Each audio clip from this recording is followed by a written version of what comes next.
이후부터 이제 들어가는 부분은 좀 내용이 이제 바뀝니다. 그래서 절차라든가 아니면 흐름, 뭐 인지 과정, 뭐 마케팅 전략을 이용하는데 내적인 요소를 중심으로 이제 말씀을 드렸고 행동적인 부분을 말씀을 드렸다 그러면은 오늘은 이제 외적인 요소를 말씀드리는 겁니다. 그래서 외적인 부분, 우리가 외적이라고 하는 부분들은 소비자 행동에 영향을 미치는 외적 요소입니다. 그래서 외적 요소의 이 구성들을 보면은요, 일단 문화, 뭐 문화에서 뭐 하위 문화도 있고 뭐 더 큰 거시적인 이제 문화도 있을 수가 있고요. 사회계층, 중거집단, 가족, 뭐 여러 가지 상황적 요인들을 우리가 외적 요인이라고 그러고 개인적 요인 중에서 개성 및 자아개념, 라이프 스타일, 뭐 이러한 부분들을 이 개인적 요인으로 얘기를 하고 있습니다. 그래서 뭐 심리적 요인은 이제 내적 요인인데 여기서 개인적 요인으로 들어가는 부분들은 여러분이 이 외적인 요소인 문화 내지는 그 이제 여러분에게 행동에 영향을 미치는 여러 가지의 그 요소들을 본인이 어떻게 수용하고 있는가 이제 이러한 부분들을 이제 내적인 개인적인 요인으로 설명을 하고 있습니다. 그래서 다음 시간, 다다음 시간까지 이 외적 영향 요인과 개인적 요인에 대한 개념 그리고 뭐 이 측정 방법, 활용 방법, 그다음에 이제 전략 수립 뭐 이러한 내용들을 중심으로 말씀을 드릴 거예요. 자, 일단 외적 요인에서 대표적인 부분은 문화가 있겠죠. 그래서 여러분들 어떠한 문화 속에서 살고 있는가, 또 어떠한 사회 이러한 부분들을 우리가 이 본인의 행동의 영향에 제약을 받는 부분도 있고요. 제약을 받는 부분도 있고 혹은 본인이 스스로 제약은 되지 않더라도 거기에서 보편적인 행동을 하기 위해서 첨예하게 되는 경우가 있겠죠. 그래서 문화라고 하는 부분은 그 생활 양식을 거의 대부분 문화라는 그 총체적인 접근으로 이제 설명을 해놓습니다. 그래서 자, 우리가 어떤 문화에 살고 있는가? 사실은 문화라고 하는 거는 고정되어 있지는 않습니다. 고정되어 있지는 않지만 상당히 지속적이고요. 그다음에 이제 변화를 해나가는데 이 문화를 그 구성하고 있는 요소들은 상당히 많이 있습니다. 뭐 뒤에 보겠지만은 이제 문화에 대한 개별적인 내용을 이제 그 설명하기에 앞서서 자, 문화가 왜 행동에 영향을 미치는가 한번 생각을 해보는 거죠. 자, 우리가 기본적으로 무엇을 소비한다라고 하는 것. 자, 여러분 소비의 목적은 개인적인 어떠한 욕구를 충족하기 위해서 형성을 하죠. 그렇죠? 자, 생리적, 심리적인 욕구를 충족시키기 위해서 소비 활동을 한다라고 말씀을 드렸는데 이 심리적인 부분, 심리적인 부분에 대한 욕구, 그다음에 사회적인 욕구, 문화적인 욕구, 자, 이러한 부분들은 문화에 의해서 결정이 되는 부분입니다. 그래서 전체적인 소비 행동의 준거 그리고 그 범위를 이제 설명하는데 소비 행동, 소비 전략, 마케팅의 활용에서 문화를 많은 부분 그 수용 조사를 합니다. 그래서 뭐 지난주 잠깐 말씀드렸지만 뭐 트렌드를 조사하는 방법. 자, 오늘은 여러분 그 한 15분에서 20분 정도 그 한번 토론을 한번 해볼까 합니다. 그래서 토론을 하는 데 있어 갖고 스포츠 문화를 바라보는 관점. 자, 우리가 스포츠는 권장해야 될 가치, 뭐 바람직한 사회적 통합, 뭐 이러한 부분들이 있지만은 거기서 나오게 되는 여러 가지의 부작용도 있을 수가 있습니다. 그래서 과연 스포츠라고 하는 부분들을 얼마만큼 이 문화적 기준에서 수용이 가능한 요소들이 있는가, 뭐 이러한 부분들이죠. 자, 예를 들면은 오늘 게임 같은 경우, 자, 온라인 게임은 중독성이 있다라 그러죠. 그렇죠? 온라인 게임은 중독성이 있습니다. 그럼 온라인 게임을 아주 못하게 해야 되는 건 아니죠. 온라인 게임을 못하게 해야 되는 건 아닙니다. 대부분 온라인 게임에 나오는 문제점들은 그 중독성이라고 하는 부분들이 현실 세계와 괴리된 또한 그 세계 안에 빠져들죠. 그래서 이게 난지 주인공이 난지 모르는 경우죠. 근데 대부분 그 주인공 속에 그 들어가는 부분들은 대부분 자극적이고 폭력적입니다. 그렇죠? 스포츠 같은 경우도 추구하는 바는 그래요. 현실에서 어느 정도 일탈된, 그러니까 노동하고 어느 정도 좀 분리된 부분을 의미를 해놓습니다. 그래서 이 스포츠 문화를 보는 관점에 따라서 우리가 스포츠에 대한 접근 방식과 시장적, 산업적 접근이 상당히 달라졌습니다. 자, 스포츠가 언제부터 사회적인 이 권장 요소로서 소비 요소로서 접근이 되었는가? 자, 예전에는 스포츠를 보는 스포츠로부터 사실은 시작을 했다라고 볼 수가 있겠죠. 자, 우리가 프로 스포츠가 뭐 지금 4대 프로리그 말고 뭐 복싱, 레슬링 뭐 이러한 부분들이 스포츠를 국민들에게 관심을 갖게끔 해준 거는 언제 이 70년대 말 80년대 들어서야 이제 보는 스포츠가 발달이 됐죠. 그죠?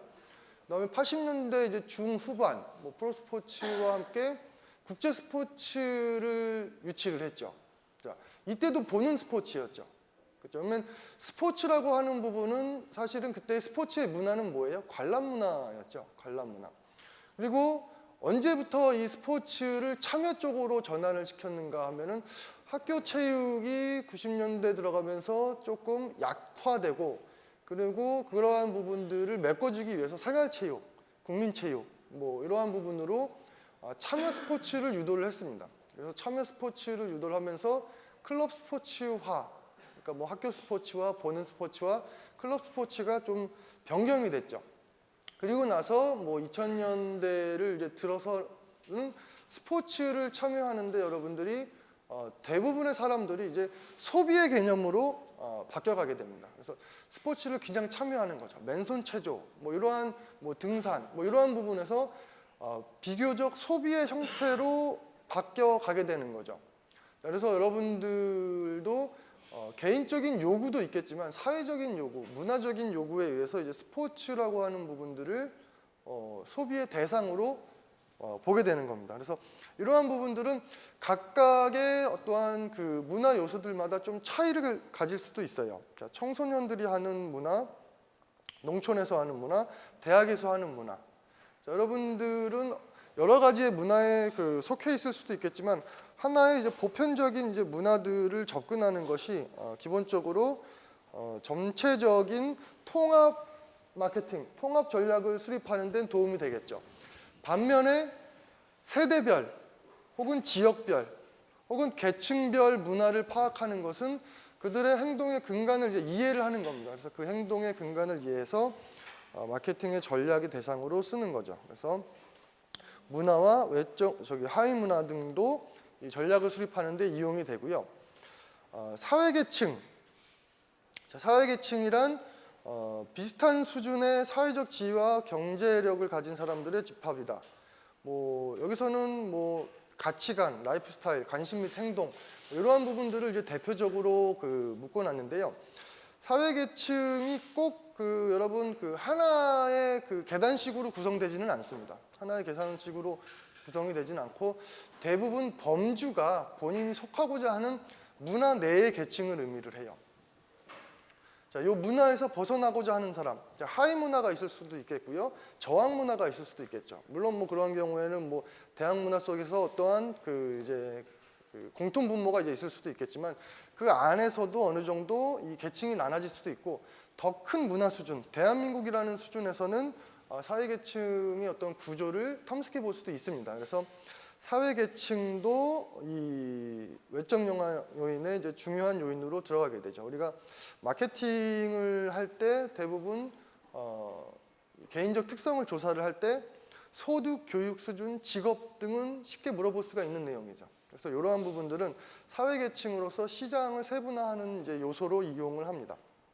그렇지만은 사회계층이라는 것은 뭐에 의해서 형성이 되냐면은 경제력도 마찬가지지만요. 요즘에 더 많은 사회계층을 형성하는 부분들은 사실은 가치관과 행동 특성들을 의미를 합니다. 뭐 여러분 그런 말들 이제 들어보셨나요? 뭐 B급, C급, 뭐 좌, 뭐 이런 쪽으로. 자, 강남, 좌, 뭐 이런 것들.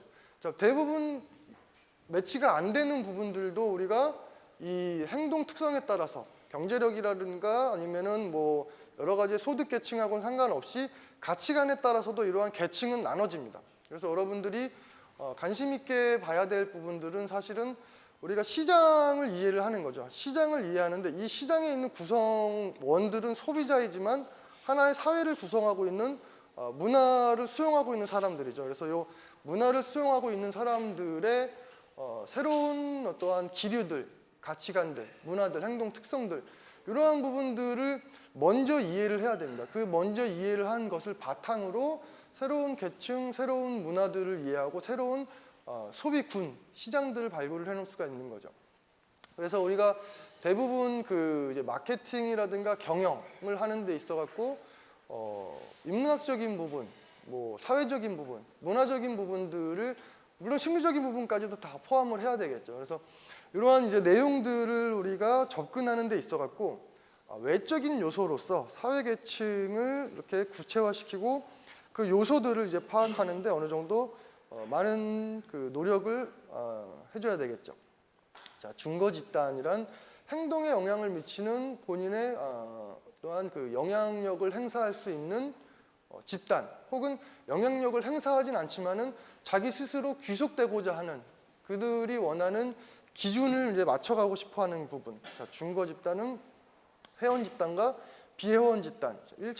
회원 집단은 1차 집단, 뭐 2차 집단, 비회원 집단은 열망 집단과 회피 집단. 뭐 이렇게 나눌 수도 있겠죠. 내가 싫어하는 집단이 이러한 소비를 한다. 나도 그 행동을 따라하진 않겠죠. 그렇죠?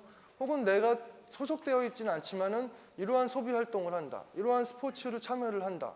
뭐 어떤 클럽에 가입되어 있더라. 이러한 경우에 그것을 하기 위해서 참여를 하게 되는 거죠. 그리고 이런 행동은 내가 하면 되나 안 되나, 이런 소비를 하면 되나 안 되나, 이러한 부분들을 우리가 의사결정이나 소비 활동을 하는 데 있어 갖고의 이제 대상으로서 증거 집단이라는 기준을 이용을 하고 있고요.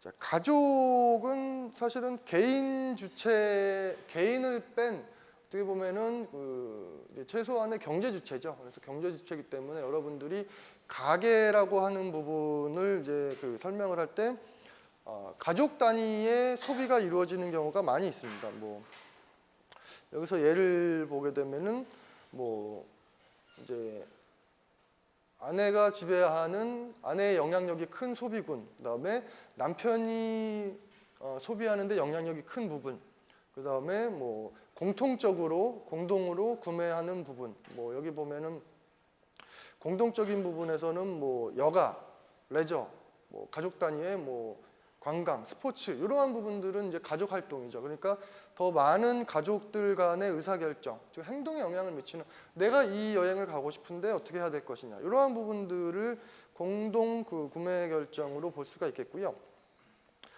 스포츠는 전통적으로는 이제 남성들이 이 결정을 한다라고 보고 있지만 사실은 요즘은 다르죠. 요즘은 많은 그 초점이 아이, 그다음에 뭐 어른, 그러니까 어르신, 그다음에 이제 여성 쪽으로 많이 전문화, 세분화되어 있습니다. 그래서 스포츠는 사실상 어디에도 지금 들어갈 수 있는 형태로 변화되어 가고 있는 상황이죠. 자, 상황적 요인.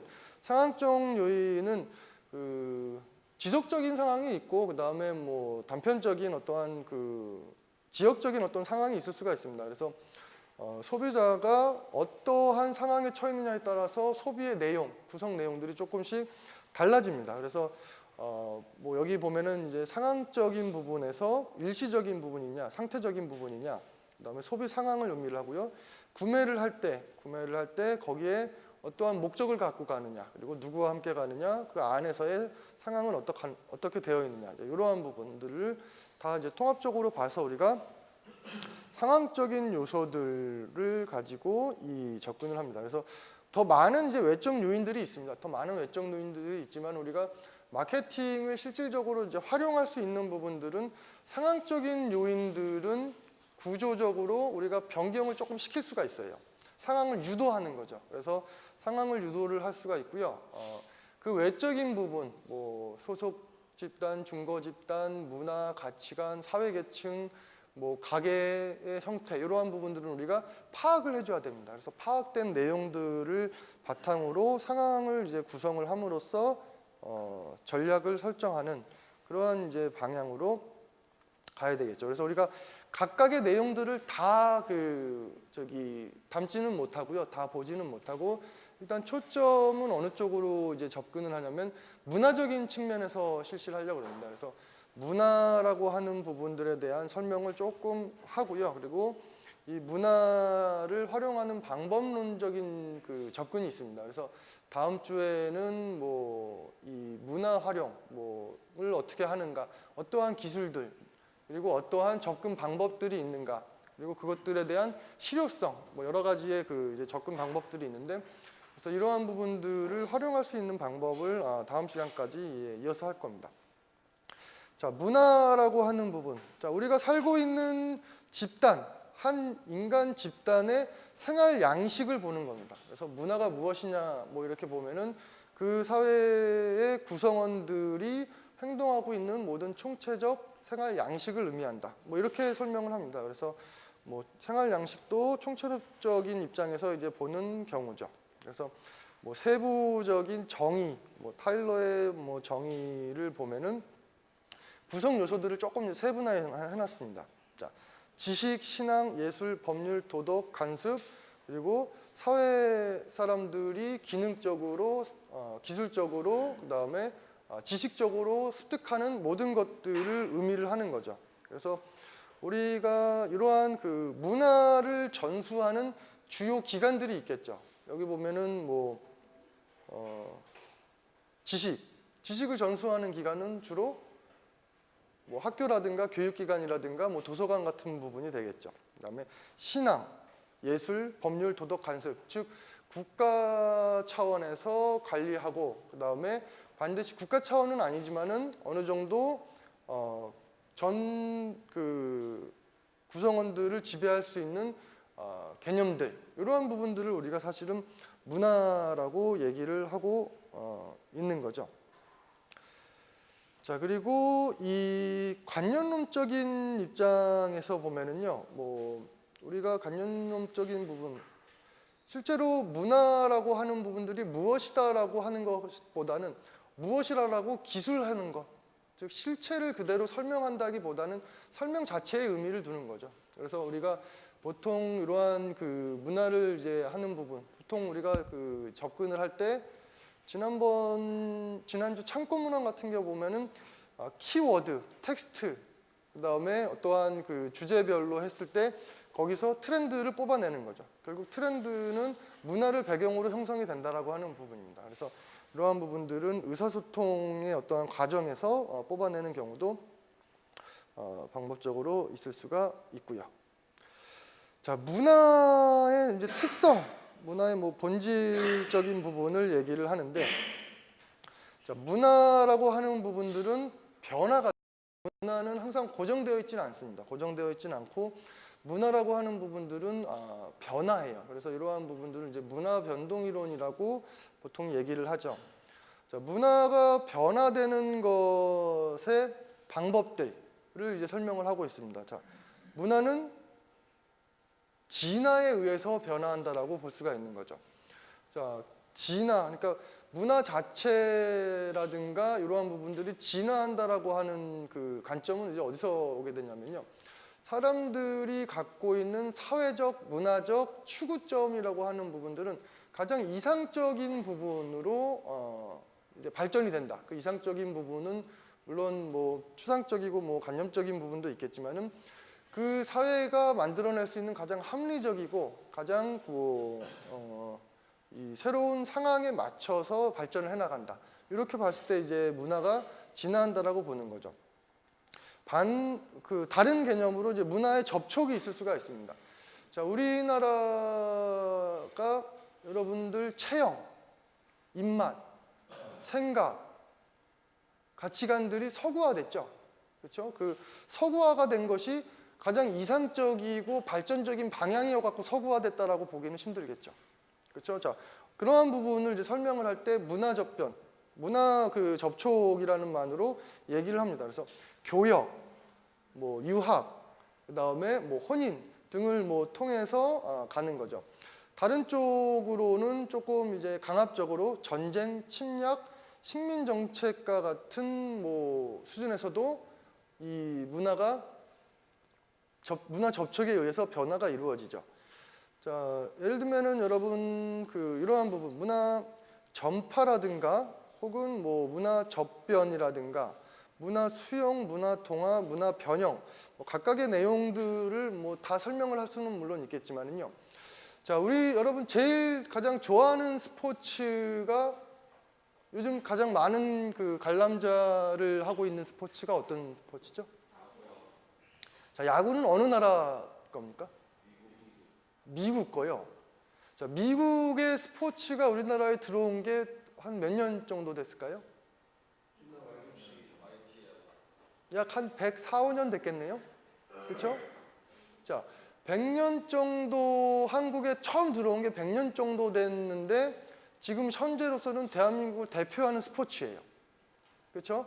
그 외에 우리나라의 전통 스포츠라는 게 사실 많이 있을 겁니다. 그렇죠? 자, 스포츠 그러면은 자, 미국의 스포츠가 우리나라에서 가장 존중받고 가장 많은 사람들이 참여하는 스포츠가 된 문화적 배경은 어디에 있을까요?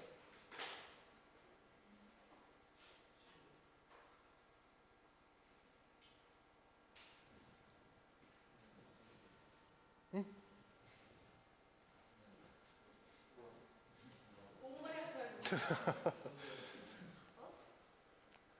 자, 축구는요? 축구는 어디서 왔어요?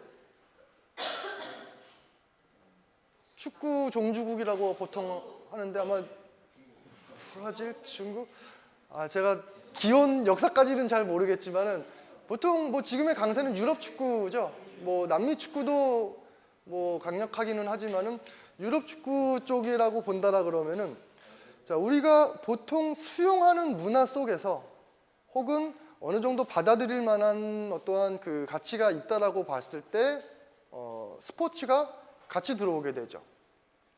반면에 여러 가지의 문화들이 이렇게 묶이는 경우도 있습니다. 여러 가지 그러니까 그대로 그 문화가 문화라고 하는 부분들은 뭐 접변이 일어나건 동화가 일어나건 혹은 뭐 변형이 일어나건 대부분 강한 문화가 살아남습니다.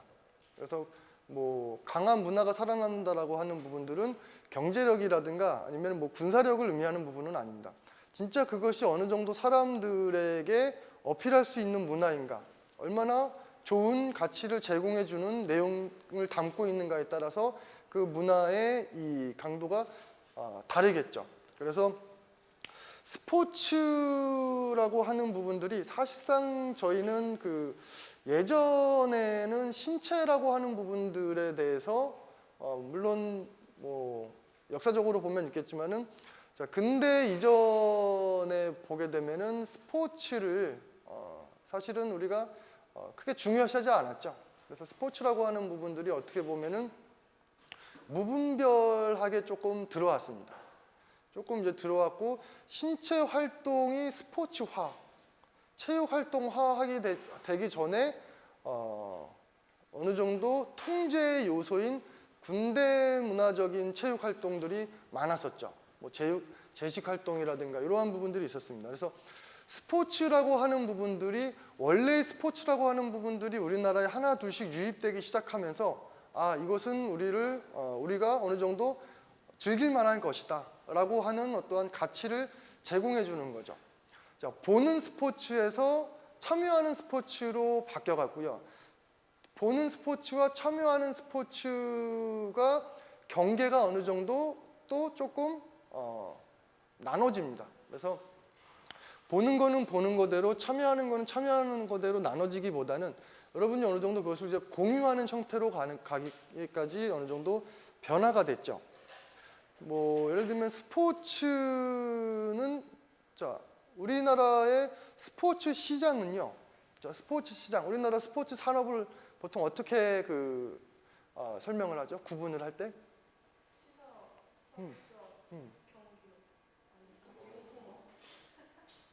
네, 자, 스포츠를 보통 뭐 할 때 더 큰 범위에서는 참여 스포츠와 이제 관람 스포츠, 그다음에 스포츠 시장, 산업을 얘기할 때는 뭐 서비스 용품, 뭐 그다음에 시설, 뭐 이렇게 뭐 얘기를 이제 하기도 합니다. 자, 우리나라의 스포츠 소비의 흐름은 어느 쪽으로 흘러갈지 여러분들 어느 정도 예측이 가능하실 거예요.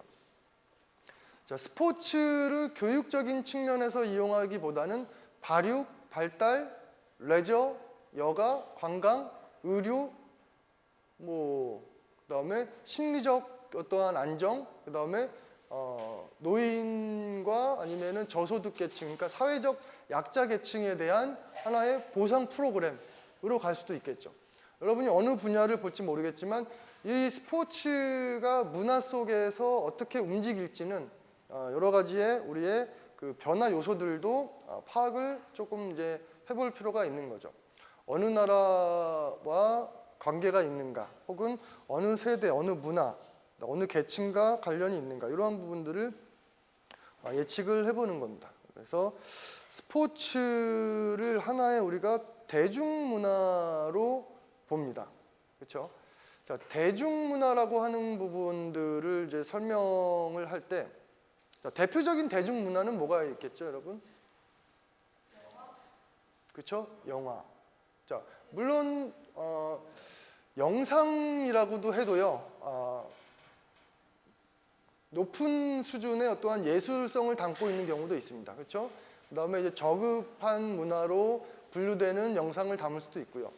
자, 스포츠 같은 경우도 문화적인 어떠한 분위기로 봤을 때 대중적이지 못한 스포츠들도 충분히 있을 수도 있습니다. 예를 들면은 피를 쏟고 사람을 죽음으로 몰아갈 수 있는 스포츠들이 있죠. 그렇죠? 자, 이런 스포츠들이 우리가 언제부터 대중적으로 수용을 했죠? TV에서 관람을 하고.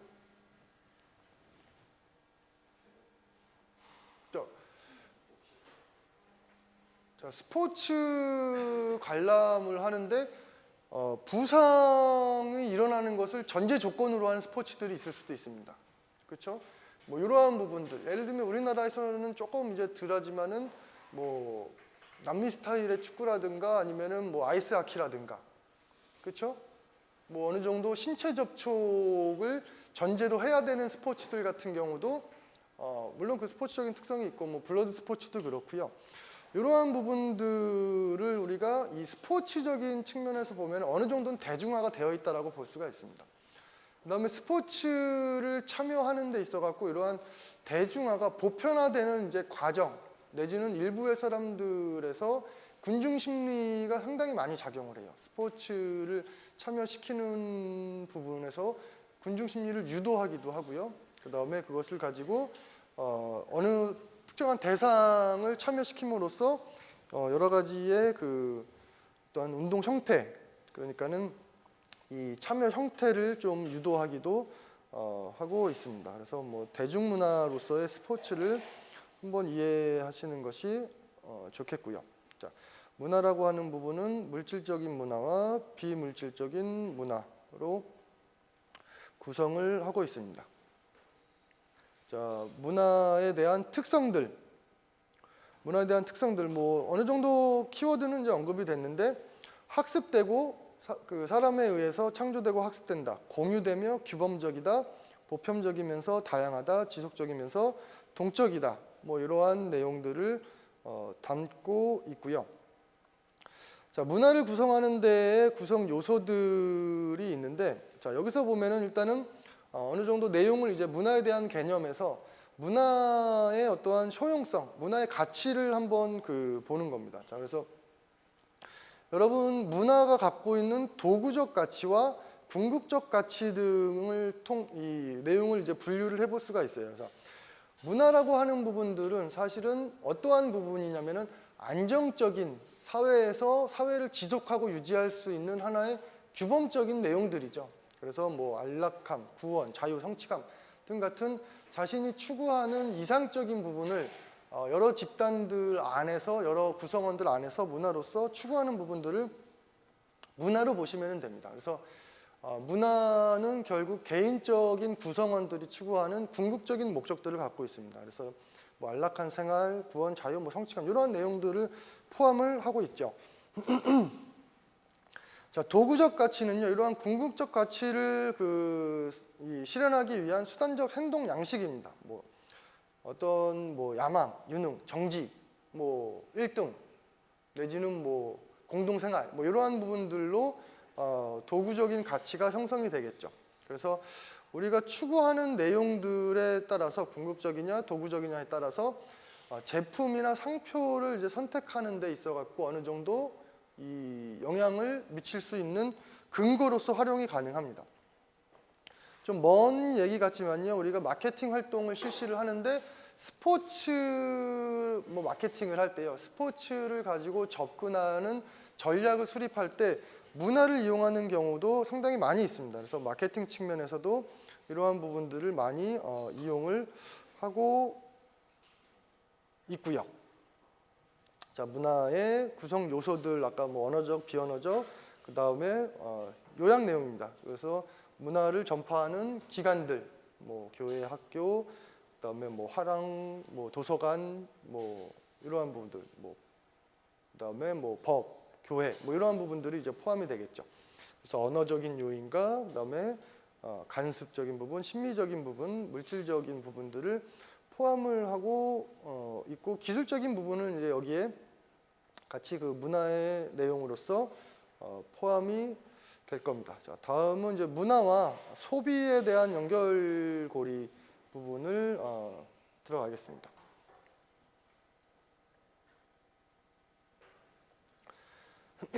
자, 우리가 문화를 가지고 마케팅 활동을 이제 얘기를 해야 됩니다. 소비 활동을 얘기를 해줘야 되는데, 자, 각각의 어떠한 그 문화라고 하는 부분들은 우리가 먼저 문화의 범위를 알아야 되겠죠. 그렇죠? 문화의 범위, 국가별로 접근을 할 수도 있고요, 사회별로 접근을 할 수도 있습니다.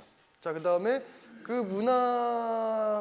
문화 안에서 반드시 지켜야 될 규범 요소, 피해야 할 요소들, 이러한 부분들을 우리가 이해를 하고 접근을 하는 거죠. 뭐 소고기, 돼지고기, 그렇죠? 그다음에 뭐 색깔, 그다음에 뭐 인사 방식, 그다음에 뭐 사회 활동에 전반적인 영향을 미치는, 뭐 예를 들면은 종교적인 부분도 있을 수가 있겠죠. 교육적인 부분도 있을 수가 있고요.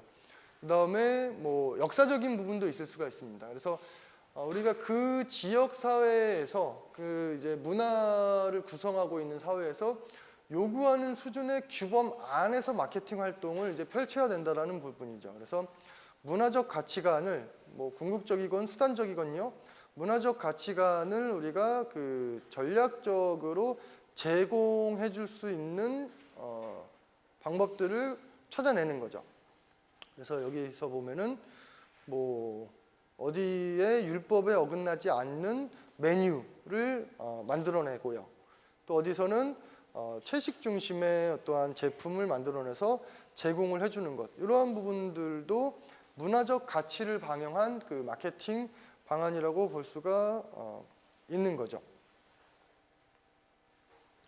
자, 문화는 스포츠 행동에 영향을 미친다라고 지금 쭉 문화에 대한 이제 배경을 말씀드렸는데, 사실은 소비 자체가 문화를 형성하기도 합니다. 그래서 소비 문화, 소비 트렌드를 하기도 하고 주고받는 어떠한 내용들이 있습니다. 그래서 우리가 뭐 트렌드를 만들거나 유행을 만들거나 문화를 선도하거나 이러한 부분들이 시장을 개척하는 데 어느 정도 도움을 줍니다. 그래서 지금 누군가의 어떠한 영향력이 있는 사람, 문화 어떠한 중거 집단에서 대표적인 활동을 할 수 있는 사람에게 새로운 어떠한 그 소비 형태를 제공해 줌으로써 그것을 가지고 또 어떠한 그 소비 문화를 만들어내는 거죠. 그래서 기본적으로 접근하는 방법에서 자, 생각해 볼 만한 내용이죠. 문화를 따라갈 것인가, 문화를 만들어낼 것인가, 그러니까 소비의 내용을 어느 쪽으로 유도를 할 것인가, 이러한 부분들을 이제 구성을 해볼 수가 있습니다. 자, 비교 문화 및 하위 문화의 영향, 여기서 뭐 하위 문화와 비교 문화 같은 경우는요, 우리가 이 국제화라든가 아니면은 도시화, 뭐 토착화 하는데 이제 필요한 내용들을 의미를 합니다. 그래서 비교 문화 같은 경우에는 국제 무역을 이제 실시, 그러니까 세계화를 해놓고 그 세계화에 하나의 글로벌 기준으로 접근을 할 수가 없는 거죠. 자, 스포츠 문화는 글로벌, 그러니까 대부분의 상품들이 그렇습니다. 대부분의 상품들이 글로벌 전략이 맞는 분야가 있고요. 그 다음에 글로벌 전략이 거의 맞지 않는 요소들이 있습니다. 그 이제 제품군들이 이제 있을 수도 있어요. 근데 스포츠 같은 경우는 글로벌적인 통합 전략이 어느 정도 유용하죠. 자, 왜 그런 거 하니? 스포츠가 갖고 있는 여러 가지의 규범과 규칙들이 대부분의 국가에서 벗어나지 않습니다. 물론 일부 국가에서 뭐 여성이라든가 아니면 뭐 이러한 부분들은 조금 빼놓지만은 오히려 스포츠는 어떠한 문화를 형성하냐면은 글로벌 문화를 형성하고 글로벌 추구 가치를 형성하는 데 도움을 주죠. 예를 들면은 UN 같은 데서 하는 여러 가지의 운동들 중에서 스포츠권을 확장을 하는 거죠. 스포츠권을 확장을 함으로써 어떠한 여성도, 어떠한 빈곤층도 스포츠를 보고 즐기고 참여할 수 있다. 이제 이러한 부분들을 제공해 주는 데 있어 갖고 통합 전략으로서 많이 이용이 됩니다. 그러나 통합 전략을 한다라 그래도요, 글로벌 문화를 설정을 할 때, 글로벌 문화로서 스포츠를 할 때 우리가 다양한 요소들을 고려를 해줘야 되는 거죠. 예를 들면은 중계권, 꼭 중계권을 팔기 위해서만은 아니지만은 그 지역에 선수를 영입한다든가, 뭐 홍보를 한다든가, 뭐 어떤 식으로든 선수 트레이딩을 함으로써 국제화해서 토착화를 시키고 거기서 할 수 있는 여러 가지의 전략들, 이러한 국제화 전략, 그 다음에 통합화 전략, 세분화 전략이라고 하는 부분들을 조금 거시적으로 본다라 그러면 문화를 어떻게 전파할 것인가죠. 자, 우리 한류라는 말 많이 이용하죠. 그렇죠? 자, 스포츠 한류. 스포츠 한류는 어떤 것들이 있죠, 여러분? 양궁, 코치. 네. 피구? 피겨. 피겨는 한류 맨파워로 볼 수가 있겠죠. 그렇죠. 한류 맨파워로 볼 수가 있습니다. 자, 우리가 스포츠를 국제화시키기 위한 노력. 자, 어떠한 노력들을 해왔을까요? 자, 한국은 스포츠를, 문화를, 저희는 그러니까 우리가 갖고 있는 한국적인, 물론 뭐 정답은 아니지만 한국적인 문화를 바탕으로 해갖고 스포츠의 수용 속도와 스포츠의 국제화시키는 속도, 자, 어떤 게 더 빠르다고 보십니까?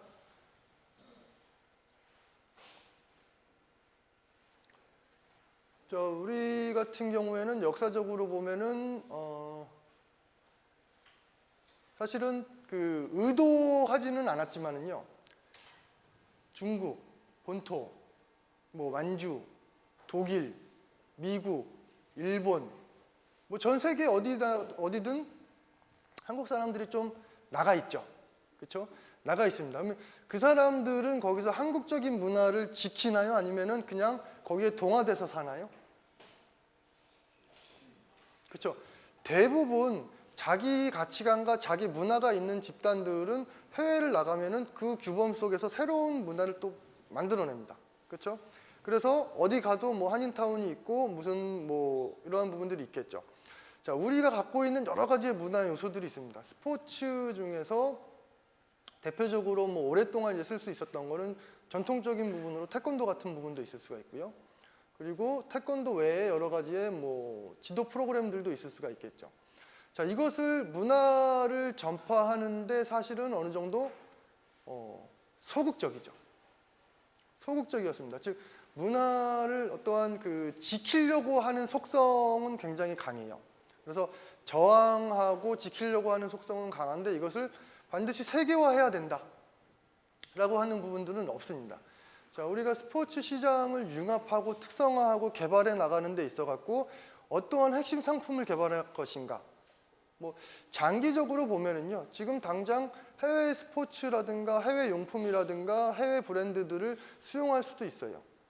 자, 우리가 우리만의 제대로 된 브랜드가 없는 것, 제대로 된 한국만의 어떠한 그 한국식 마케팅 기법들 내지는 공적인 세계화 전략, 자, 이러한 부분들이 이제 없는 것은 과소평가했기 때문이 아닌가 하는 생각이 조금 듭니다.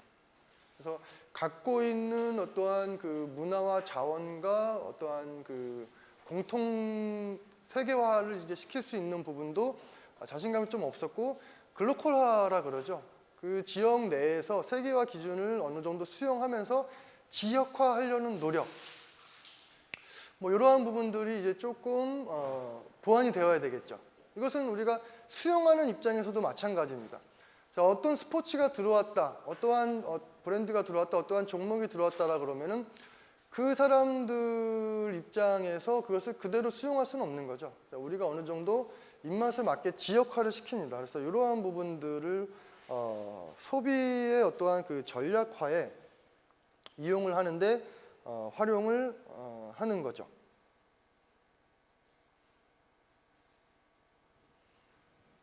자, 문화적 가치관과 소비자 행동에 대한 영향을 보게 되면요. 자, 문화적 가치관, 개인적인 가치관과 일치할 수도 있습니다.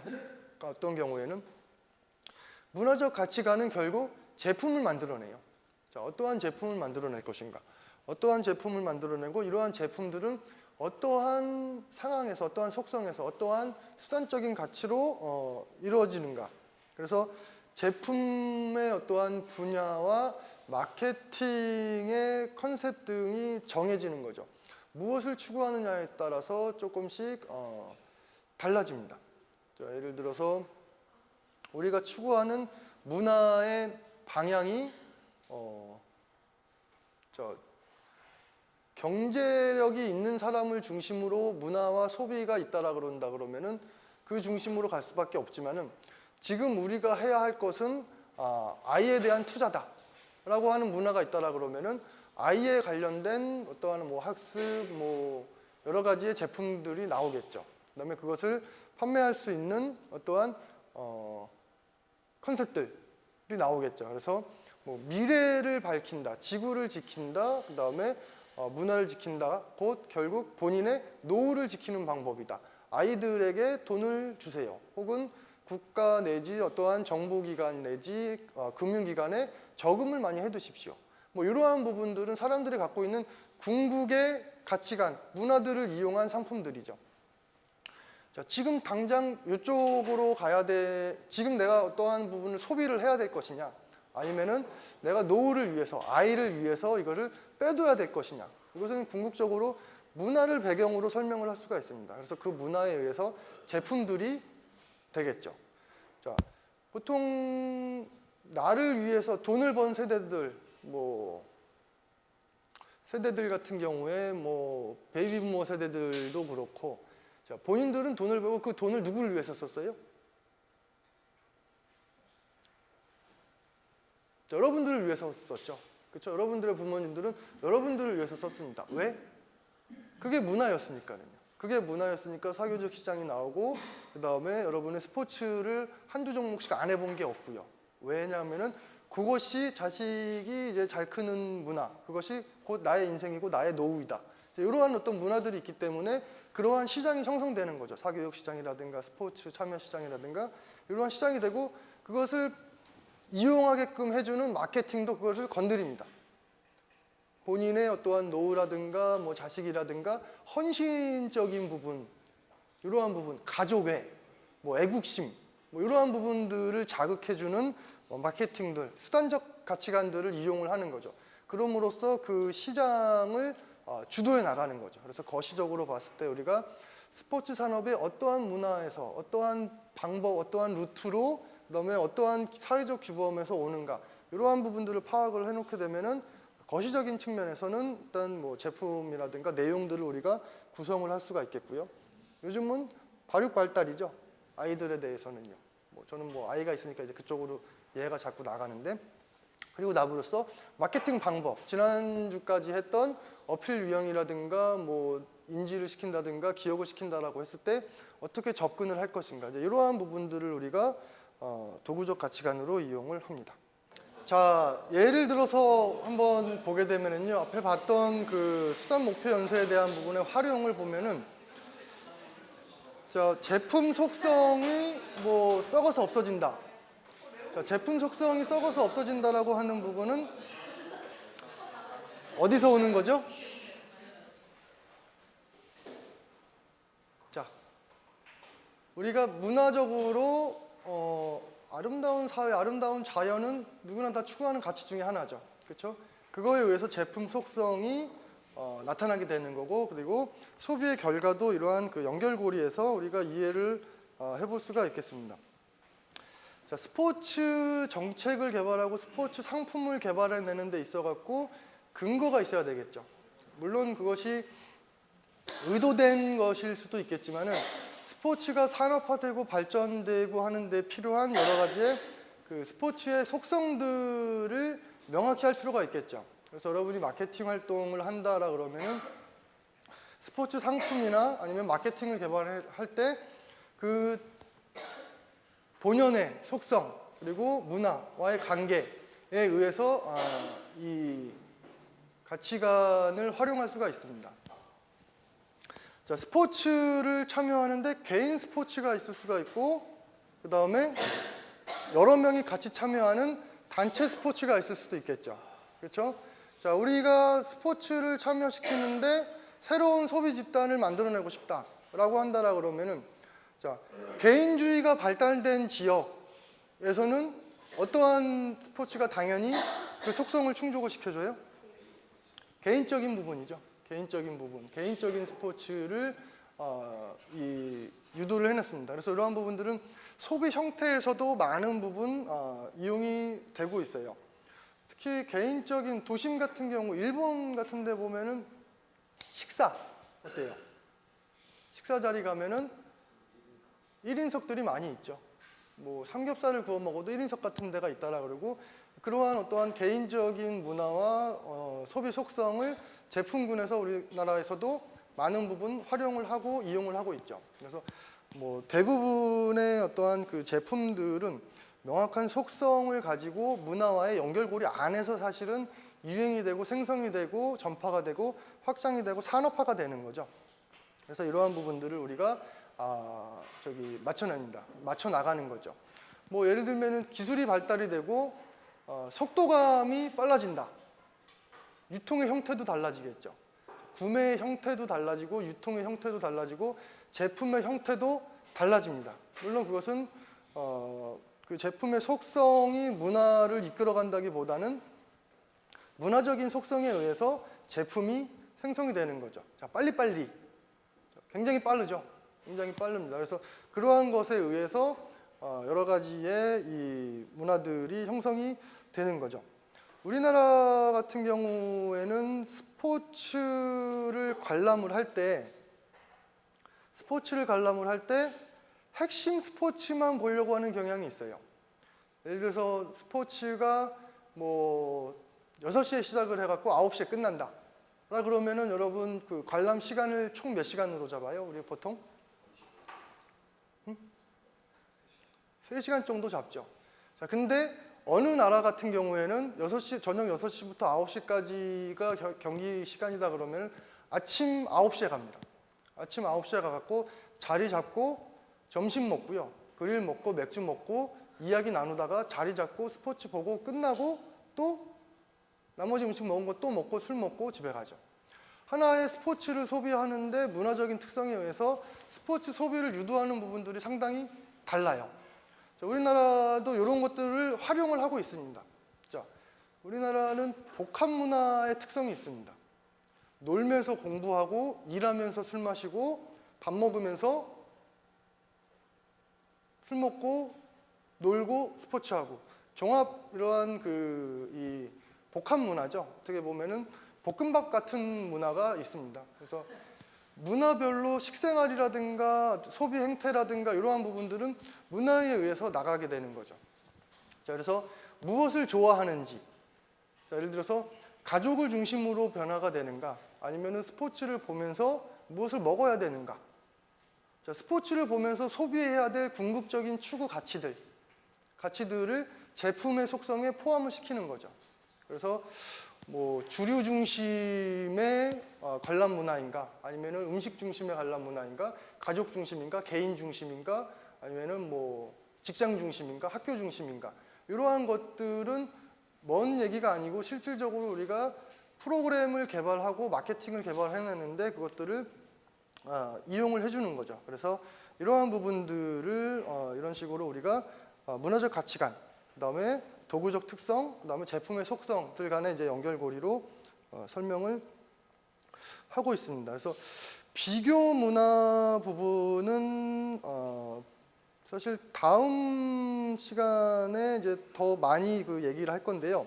일단 요 문화라고 하는 부분들을 설명할 때 필요한 그 내용으로서, 자, 우리가 마케팅을 설정을 하는 데뿐만 아니라 뭐 다양한 그 진출을 하는 데 있어 갖고 문화의 차이를 규명을 해 놓습니다.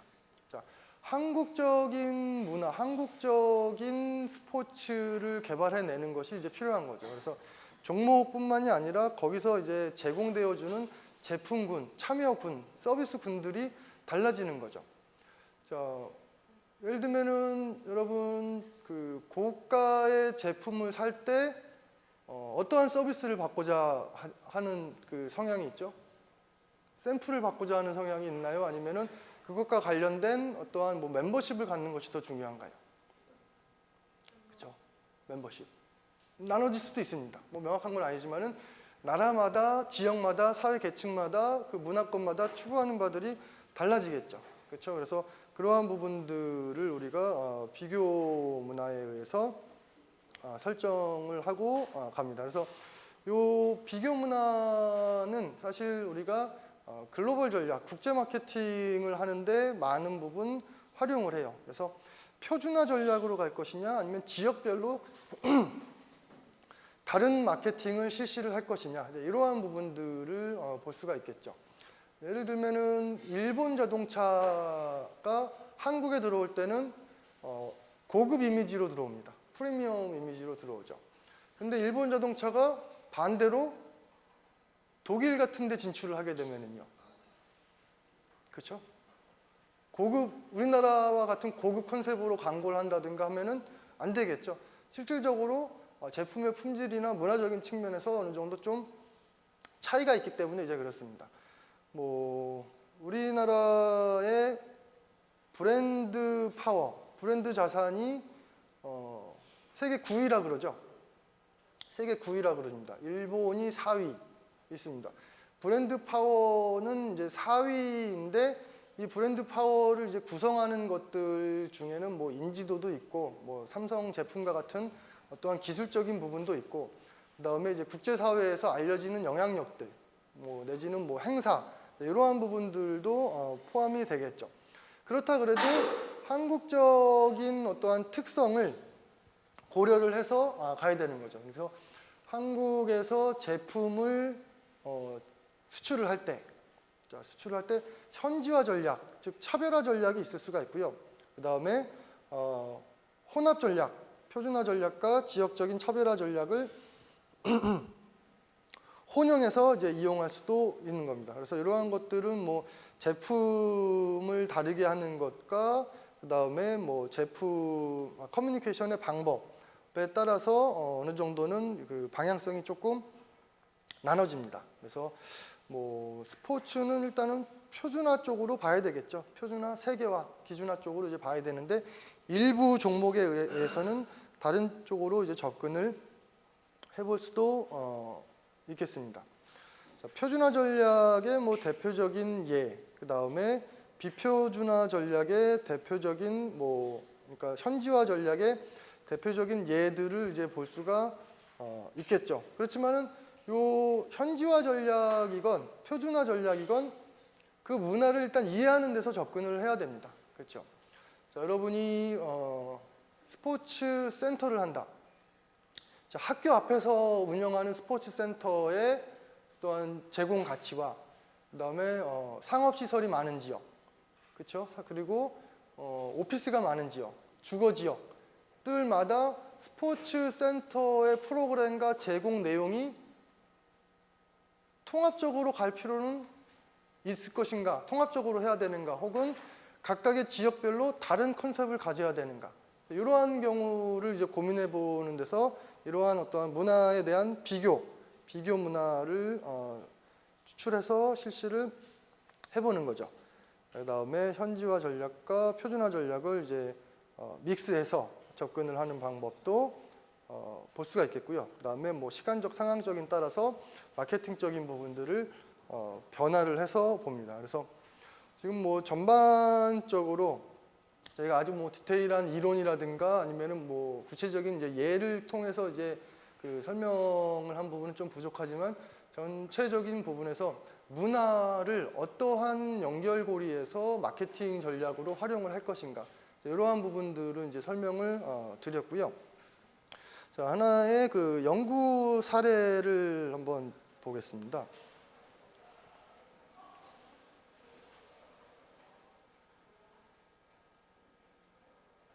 자, 이거는 스포츠 정보 탐색, 그러니까 스포츠 소비의 하나의 그 형태죠. 스포츠 소비와 문화적인 특성 간의 어떠한 그 차별성, 관계성이 있는가 없는가를 이제 보기 위한 그 어떻게 보면은 뭐 실증 연구로 이제 볼 수가 있습니다. 뭐 조사를 보면은 여자가 293명, 남자가 540명으로 조사를 했고요. 지역 분배는 서울 340명, 경기권 260명, 지역 다른 도시들 233명을 조사를 해봤고, 이들의 스포츠에 대한 투자 정도를 보니까는 뭐 거의 나는 스포츠에 대해서는 투자하지 않는다, 스포츠 의류나 스포츠 참여하지 않는다가 한 209명 되고, 보통 정도, 나는 내가 생각했을 때 보통 정도는 참여를 한다, 약 470명 정도가 되고요. 그 다음에 나는 스포츠를 좀 많이 하는 편이다 라고 하는 부분들이 한 155명 정도 됩니다. 이게 조사 대상자가 대학생입니다. 그러니까 실질적으로 대학생의 한 800몇 명 중에서 200명을 제외하고는 스포츠를 참여하고 있다라고 볼 수가 있는 거죠. 그래서 거기서 또 많이 그 투자를 한다고 하는 부분들도 150명이에요. 그래서 조사를 해봤습니다. 무엇을 조사했냐면은 가치 조사를 해봤어요. 그래서 여기 보면은 가치를 조사하는 방법이 LOV죠. 리스트 오브 밸류인데요. 그래서 이 사람들이 추구하는 어떠한 가치들을 한번 조사를 해봤습니다. 그래서 원래 조사한 거는 9가지 요인들을 조사했는데 몇 가지 부분은 이제 빠지고요.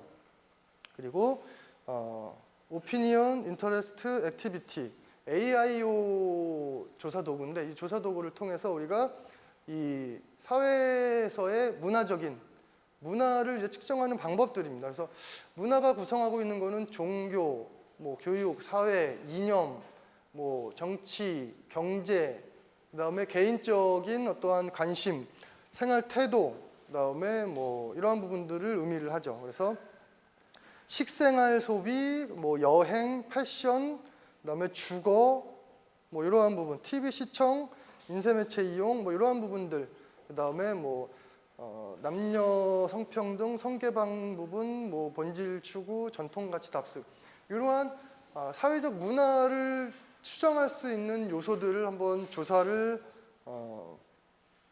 해서 접근을 해본 거죠. 그러니까 그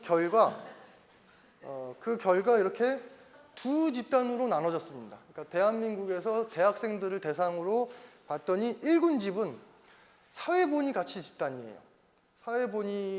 사회의 가치를 더 중시하는 집단을 의미를 하고, 2군집은 개인을 더 중시합니다. 물론 이게 딱 그 조사 내용이 A 집단과 B 집단이 딱 나눠지는 건 아니에요. 딱 나눠지는 건 아니지만 그러한 성향이 있는 집단으로 나눌 수 있다라고 보는 거죠. 자, 그래서 사회본의 가치 집단의 어떠한 그 특성들과 그 다음에 개인본의 가치 집단의 특성들을 보게 되면은 약간의 그 분포의 변화를 우리가 알 수가 있습니다. 그래서 이러한 그 변화에 의해서 예를 들어서 개인본의 가치 집단의 서울에 사는 비율은 45%예요.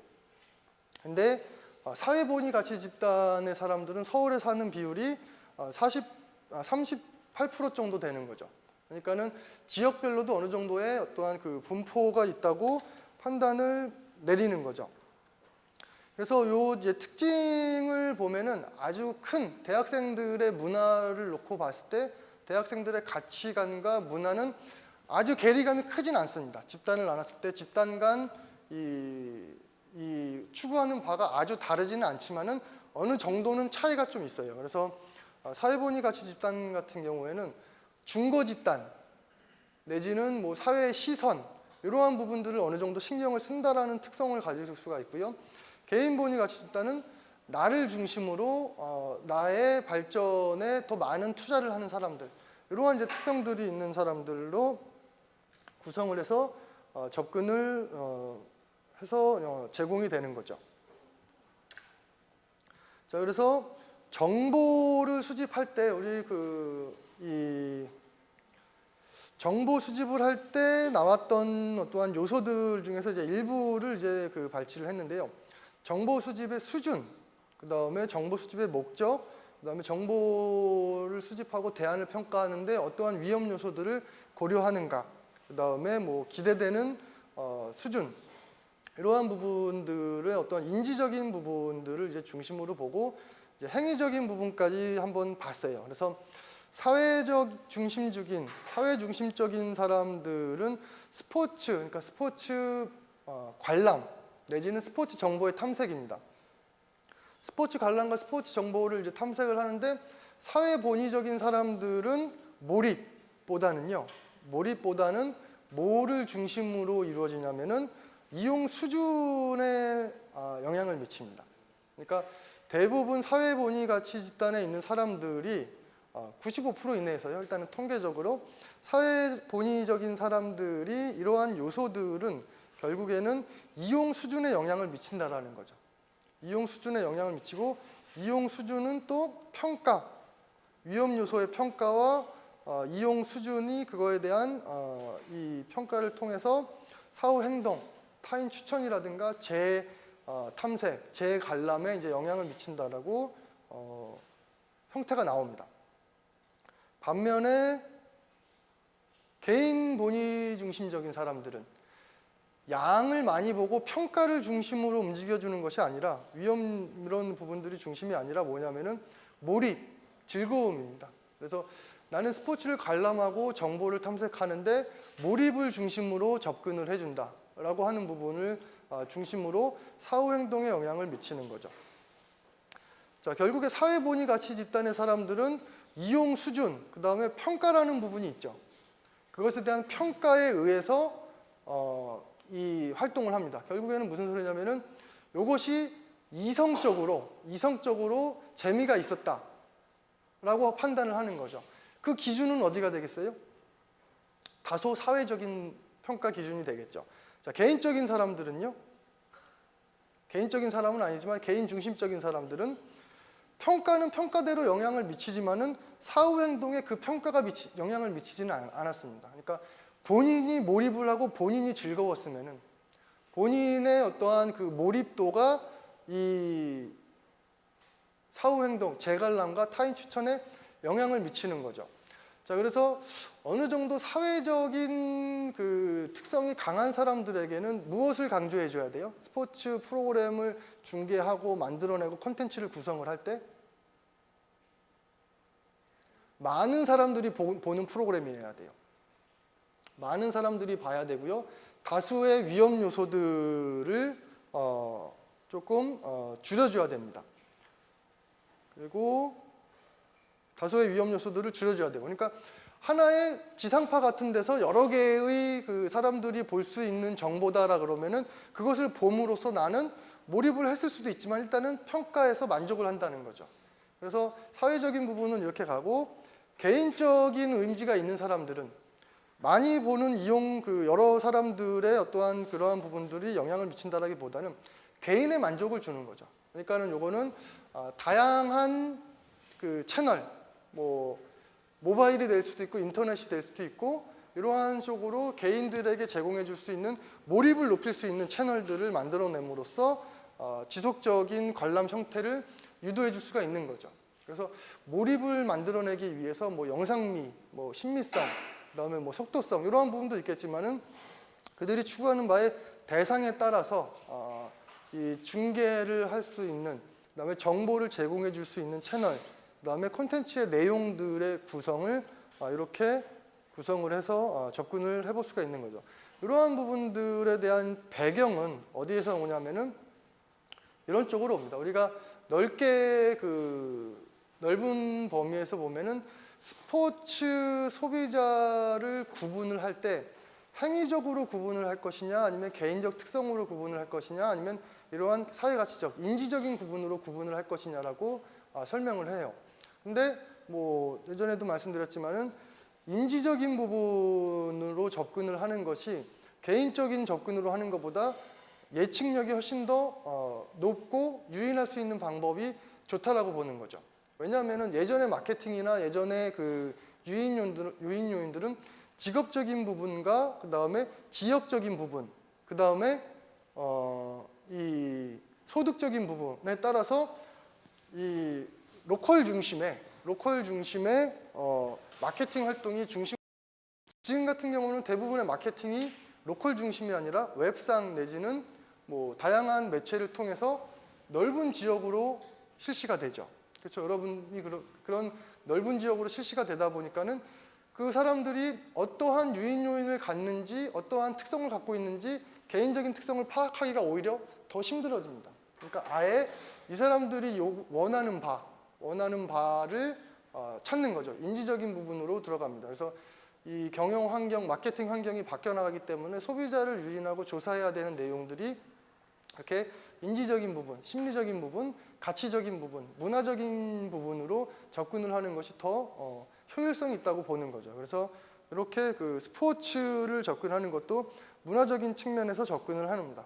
물론 대상에 따라서 국가대표와 같은 글로벌한 이 문화 전체를 이제 통합하는 경우도 있고, 혹은 대학생들이 주로 가는, 여학생들이 주로 가는, 혹은 이러한 어떤 성향이 있는 사람들, 익스트림 스포츠를 즐겨할 만한 사람들, 고급 스포츠를 즐겨할 할 만한 사람들이 가는 사이트에 링크를 걸어서 그 사람들에게 원하는 또한 그 자극이 아니라 자극을 주는 거죠. 그래서 그 문화적인 소통, 거기서 이제 수단적인 가치를 제공해 줌으로써 제품의 속성을 어필을 하는 거죠. 그럼으로써 조금 더 차별화된 전략을 우리가 수립을 해볼 수가 있겠습니다. 그래서 오늘 준비한 내용은 여기까지 하도록 하겠습니다.